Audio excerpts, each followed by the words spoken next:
Things are heating up once again in the Gaza Strip, as another senior Hamas operative has been assassinated amidst a special operation inside Khan Yunis. Welcome to Boots on the Ground.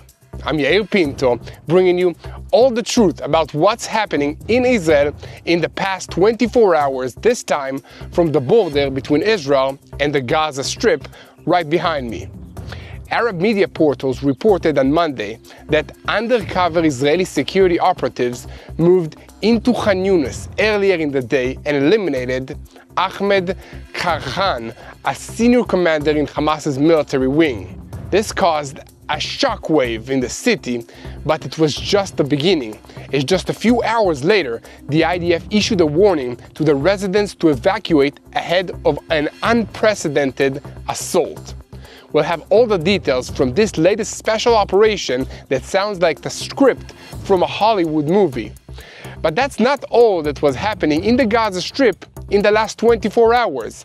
The IDF plans to seize 4 fenced-off zones in the Gaza Strip, dividing it into 3 parts. According to the latest estimates, evacuating the residents of these areas will take at least 3 weeks and has already started. And speaking of Gaza residents, hours after the evacuation order in Khan Yunis, hundreds of Gazan civilians protested against the terrorist organization Hamas, saying they should evacuate and leave the residents in place. And meanwhile, the IDF confirmed that 5 United Nations trucks entered Gaza after a thorough security investigation and inspection, and declared that we will exert every effort to ensure it does not reach the hands of Hamas. This step is controversial in Israel because it is assessed by the intelligence echelon that it essentially gives Hamas a lifeline to continue the fighting. But Israeli officials have tried to explain that it is a limited move meant to keep international support and to allow the fighting to continue under favorable conditions. We'll talk more about that later in the report because, ironically, Hamas is also helping Israel to retain some of its international support. They're doing that by rejecting yet another deal to resolve the situation without further fighting. The negotiations in Doha, Qatar, appear to be stuck, and the United States is not exerting any pressure on anyone at the moment to try and move things forward. The Israeli delegation is remaining in Doha, Qatar for now, but the chances of a breakthrough look slim because Hamas is demanding guarantees for an end to the fighting, whether any issues get resolved or not, and Israel is refusing to agree to this. And speaking of diplomacy, the Arab world appears to realize that Israel gained significant advantages from President Donald Trump's recent regional tour, despite his not including a stop in Israel on this trip.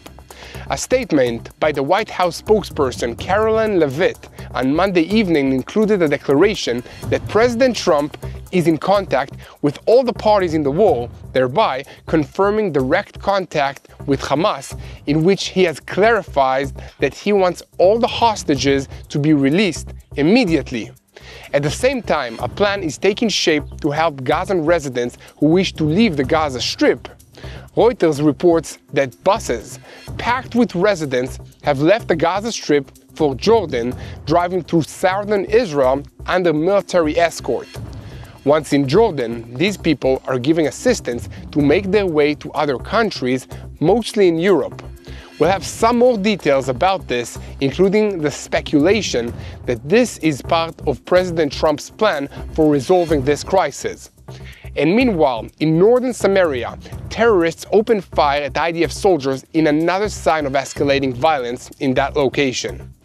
And in other diplomatic news, the negotiations between the United States and Iran over nuclear issues appear to be going in circles, following Special Envoy Steve Witkoff setting off red lines in an interview over the weekend with ABC News. The Iranian regime responded with an absurd demand of their own to try and test the United States. President Masoud Pezeshkian flatly declared that Iran will not agree to relinquish uranium enrichment for research purposes. He then proceeded to give some of the standard rhetoric condemning United States support for Israel and calling for unity within the Iranian people.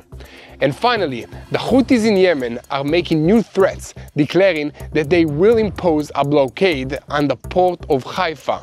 This follows previous threats to close the Ben Gurion International Airport in Israel, which sadly appears to have some limited success.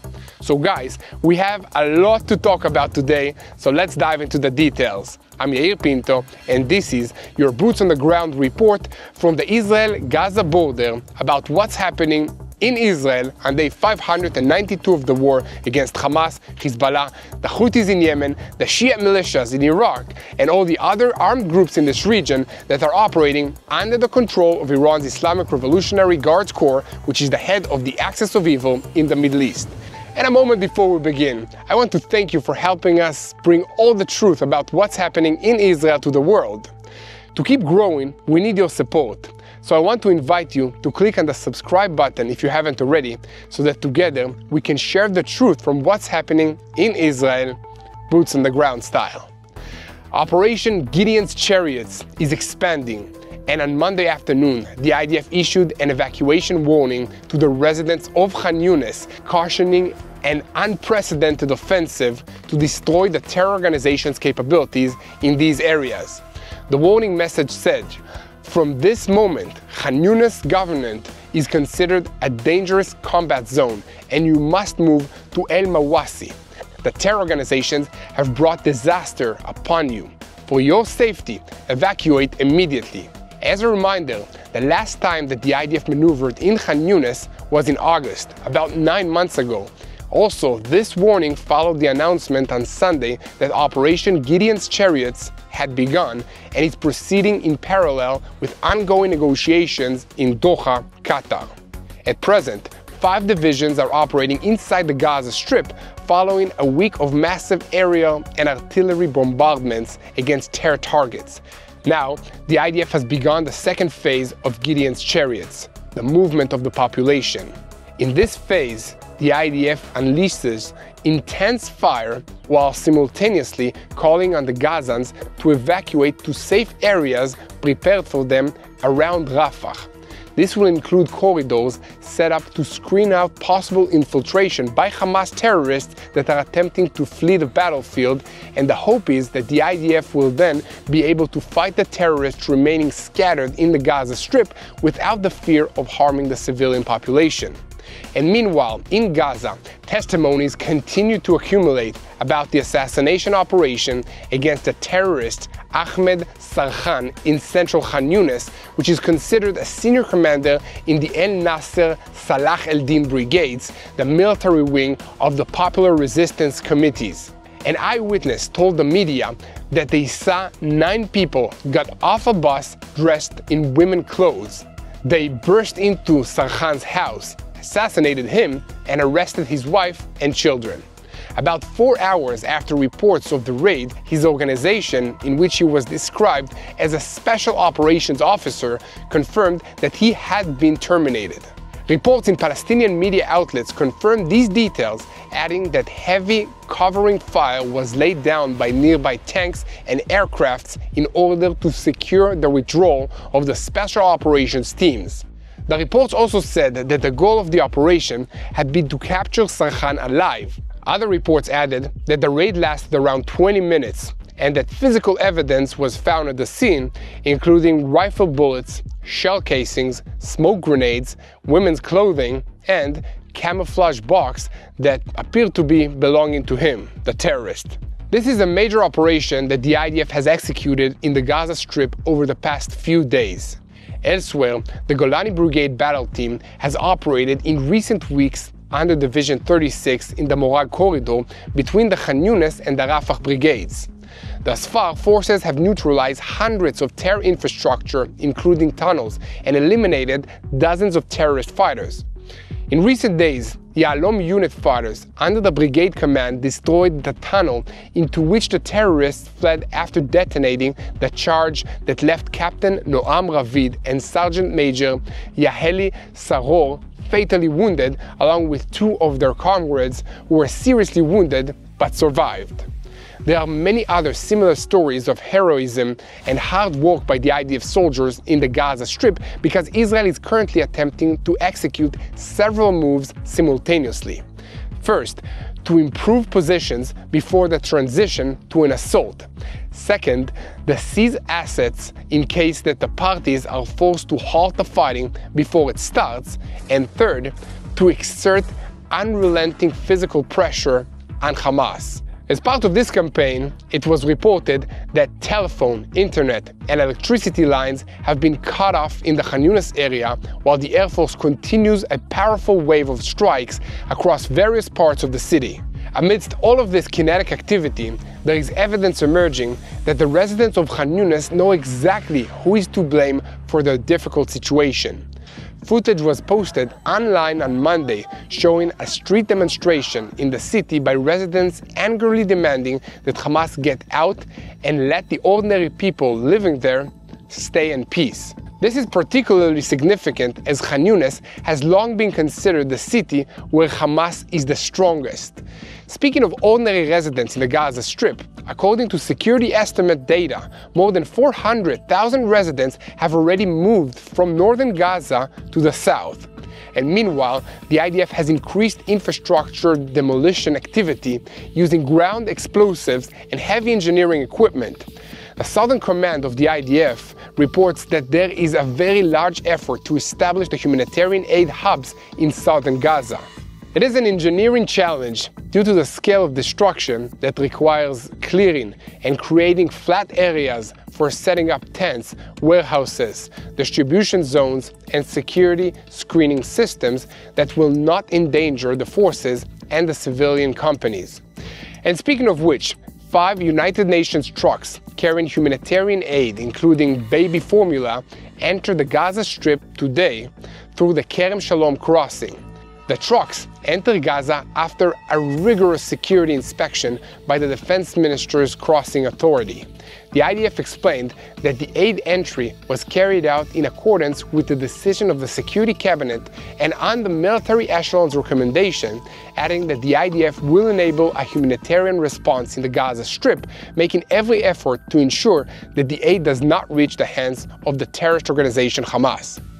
This comes one day after Prime Minister Benjamin Netanyahu approved the measure at a cabinet meeting, and according to those present at the discussion, the humanitarian aid will be funneled to all parts of the Gaza Strip and will not be limited solely to distribution at regulated hubs.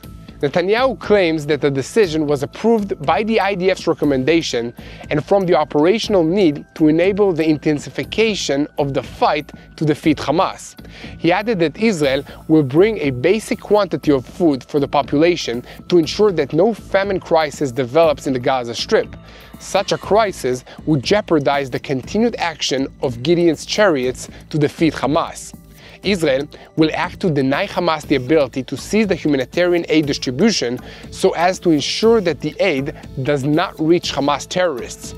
However, later a senior source claimed that this is a temporary step of about a week until the completion of the distribution centers, most of which will be in the southern part of the Gaza Strip under IDF security control and operated by American civilian companies.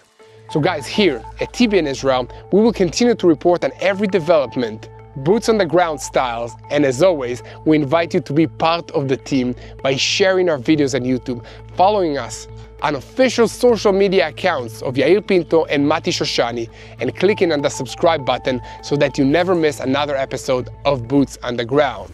Now, I want to talk to you about something that is on my heart and also on my mind for a very long time. And that is the recovery of Israel from the ongoing effects of this terrible war. TBN Israel's campaign to help restore the land after the fires, to replant, rebuild, and share the truth of what's happening in this land with you is ongoing. We've seen incredible support. So many of you stood with us, and made this mission a reality. But we're not done yet. We're close, but we need more help and a last push to finish strong. So if you've been meaning to give, this is the time. Every donation is another tree in the ground, another step towards restoring what was lost. there's still time to be part of it, but not much. So guys, visit tbn.org/rebuildisrael and join us before this campaign ends. Help us rebuild the land of Israel. Again, that's tbn.org/rebuildisrael. Thank you. Now, to get back into the news, with or without the Trump plan or the blessing of Hamas, Palestinians are leaving the Gaza Strip, which is right behind me. Reuters reported on Monday evening that about 1,000 Gaza residents have left the Gaza Strip in recent months after Israel unexpectedly eased exit conditions. Palestinians who chose to leave went on buses where they were traveled to Jordan through southern Israel. From there, they boarded flights to other countries, most of them into Europe. 5 Israeli officials told Reuters that the easing of exit conditions is not a direct response to the Trump plan for the Strip or any similar plan. One said that Israel is not trying to reduce Gaza's population, but is responding to the many requests from countries around the world to help Gazans move to a safe place. At the same time, the chance of reaching a hostage release deal is diminishing, although for now, the Israeli delegation is still in Doha, Qatar. 2 nights ago, Hamas once again rejected the new Israeli proposal for a partial deal and continues to insist on receiving international guarantees to end the fighting, a condition that Prime Minister Benjamin Netanyahu flatly refuses. Despite the stalemate, Netanyahu decided to keep the delegation in Doha, Qatar, for another day or 2.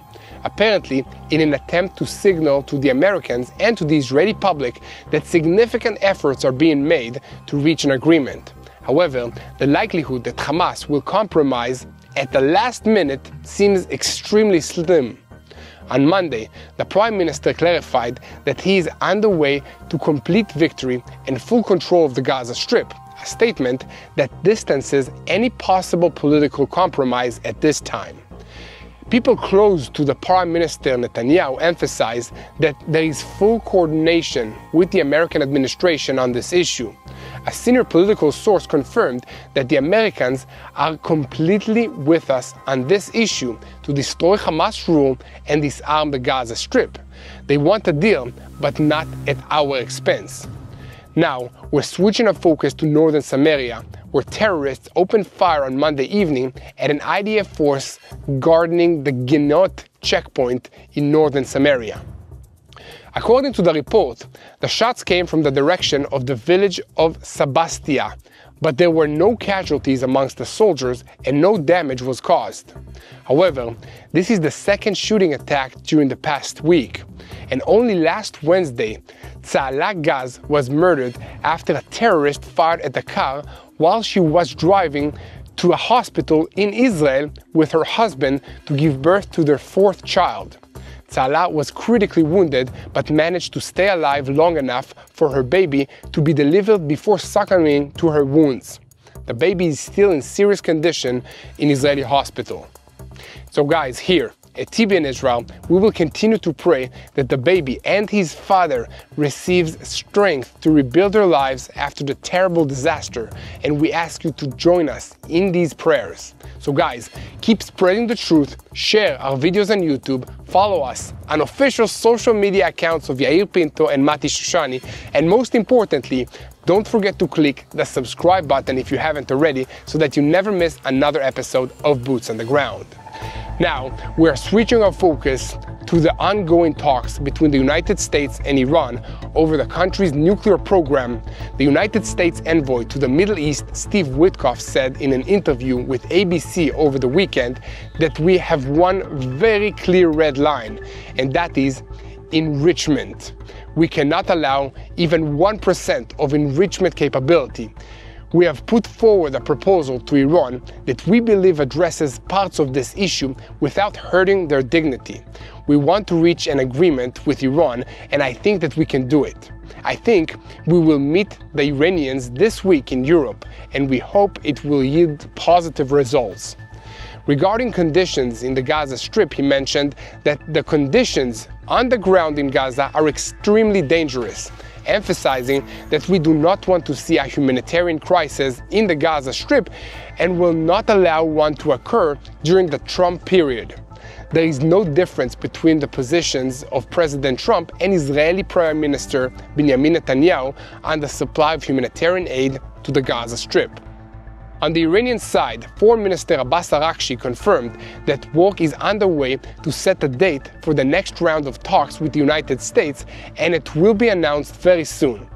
But just a few hours later, he said during remarks to local media that Iran will continue to enrich uranium with or without the agreement.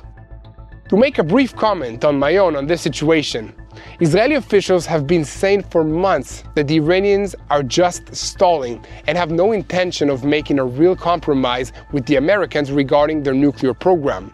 Therefore, further negotiations are futile, and the time has come to take kinetic action against Iran's nuclear sites, hitting them hard and putting them out of operation. Even if this does not permanently solve the problem, it will let the Iranians know that there is a serious threat of military action on the table if they continue to try and play diplomatic games. There are many voices within the Trump administration and the United States Congress, to say nothing of European allies, who agree with this assessment. At this point, it is very difficult for me and many other Israelis to understand why President Trump still thinks there is any alternative. I can understand why he's reluctant to take the next obvious step, and I am certainly under no illusion that it will be easy or free of risks. But the longer we delay, the risks will only increase. It's better for everyone if we just get on with it, get it over with, and then we can begin the process of rebuilding and moving forward. And that's what I have to say about all of this. But I'm not the only one making speeches these days. On Sunday evening, United States Ambassador to Israel Mike Huckabee delivered a speech at the World Jewish Congress conference. In his address, Huckabee emphasized the central role that Iran plays in regional conflicts, illustrating with a unique culinary analogy the connection between the various terror organizations and the Ayatollah regime. He said, "Maybe there are 7 different waiters who come from the kitchen and each brings a different plate. One is called Hamas, one Hezbollah, and one the Houthis. But in the end, one must remember that all the plates come from the main kitchen in Tehran, Iran. Tehran is the chief, the waitress, and the one that delivers the poison everywhere in the world. If we ever forget who our true enemy is, it will be a fatal mistake." He went on to address the Iranian nuclear issue, stressing that the United States will not allow Iran to enrich uranium in the emerging agreement. And regarding humanitarian aid to the Gaza Strip, he defended Israel, saying it is unfair if anyone accuses Israel of refusing to transfer humanitarian aid. That is not true. It was told to me explicitly by the Minister Dermer and by the coordinator of the government activities in the territories. Israel is not the problem. Guys, here at TBN Israel, we will keep reporting on every development regarding Iran, and once again, we ask you to spread the truth, share, and follow us. Most importantly, remember that thanks to you, we keep bringing the truth about what is happening in Israel every day, and your support changes everything. So please subscribe to TBN Israel YouTube channel if you haven't already, and never miss another episode of Boots on the Ground. Now, we're switching our focus once again to the Houthis in Yemen, who announced on Monday that they will impose a naval embargo on the port of Haifa in Israel in response to the expanded fighting around the Gaza Strip. They stated that any ship in Haifa port or en route to it could be struck, and that the port is in their target bank. They must take into account what is said in this statement and what will be said later, the terror organization warned. They reiterated that if the war in the Gaza Strip ends, the attacks will cease. They also claimed that this is an extension of their blockade on the port of Eilat and the international airport in Israel. Recall that earlier this week, Nasser el-Din Amir, a Houthi spokesman in Yemen, posted a threatening tweet on X saying, "Within hours, Yemeni army forces will carry out military actions against Ben Gurion Airport in Lod and other Zionist airports. That's a big threat, and it is my sad duty to have to report to you that many international airliners have suspended their flights to and from the Ben Gurion International Airport in Israel as a result of the Houthi threats and their continued attempts to fire ballistic missiles at Israel. However, it is also true that after Israel's annihilation of Hezbollah, ongoing operations against Hamas, and the fall of the Assad regime in Syria, the Houthis are the only remaining member of Iran's axis of resistance that retains, for now, the will and the ability to strike Israel. They are able to do this by distributing maritime trade routes in the Indian Ocean and also in the Red Sea, through which Israeli ships pass, or by launching missiles towards Israel to disrupt the international aviation and otherwise damage our economy. The Houthis continue on this path, despite Israel's retaliation strikes that for several reasons started with a religious ideological mandate to wage a war against Israel and against the Jews. This includes a willingness to sacrifice despite the high price that they pay in lives and other infrastructure. In this context, the Houthi leader, Abdel el-Malik el-Houthi, is portrayed as a modern Zayed, symbolizing stubborn combat against infidel and tyrannical forces with readiness for self-sacrifice. But this is not all that motivates the Houthis. They are also driven by an internal interest in diverting civilian attention from economic, nutrition, and health insecurity.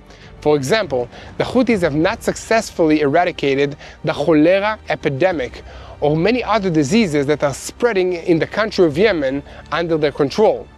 There are also millions of ordinary Yemens who are food insecure, and they certainly cannot eat missiles, but that's what the Houthis are spending their money on instead of food and fresh water. Another reason that the Houthis continue to attack Israel is simply because this is what they're ordered from the Iranian masters all the way in Tehran. Remember that Iran's IRGC, the Islamic Revolutionary Guards Corps, has representatives in the Houthi Saura Council and even Hezbollah operatives who have been providing guidance, training, money, and other resources to the Houthis for many years. They expect to get something for all of that investment in return, and they don't hesitate to exploit the Houthis not only to drain Israel's blood, but also to test the interception methods and the weapon systems and to assess the effectiveness of the Iranian missiles against the Israeli and the American air defensive systems. There is growing evidence that the Iranians are sharing what they've learned from these encounters with their Russian and their Chinese allies who are fighting or threatening to fight United States allies in other parts of the world and would like to know how to overcome United States defenses and equipment. In addition, growing cooperation between the Houthis and the Al-Qaeda Somalia branch, El-Sabab el-Mujahideen, increases the threat. The two have built an intensive smuggling network of weapons, drugs, money, and fighters between Yemen and the Horn of Africa with assistance from Iran and local criminal elements.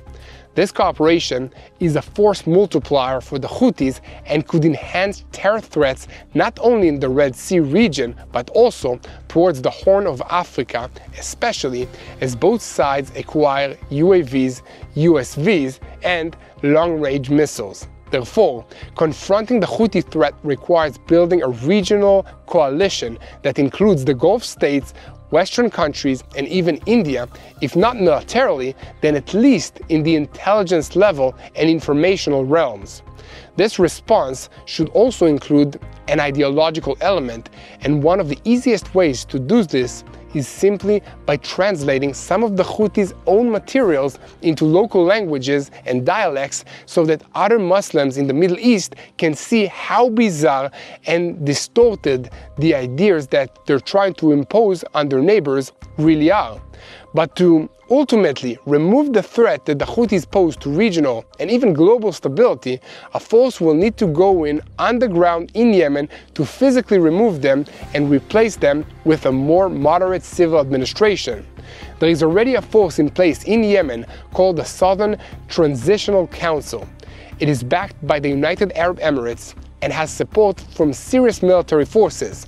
Israel could support the effort to remove the Houthis by engaging in a campaign to target and assassinate the senior leadership of the Houthis, similar to what has been carried out in the past against Hezbollah. Last but not least, another way to go after the Houthis is by cutting off their funding, and many of their biggest donors live in Western Europe, where they're vulnerable to law enforcement and financial sanctions.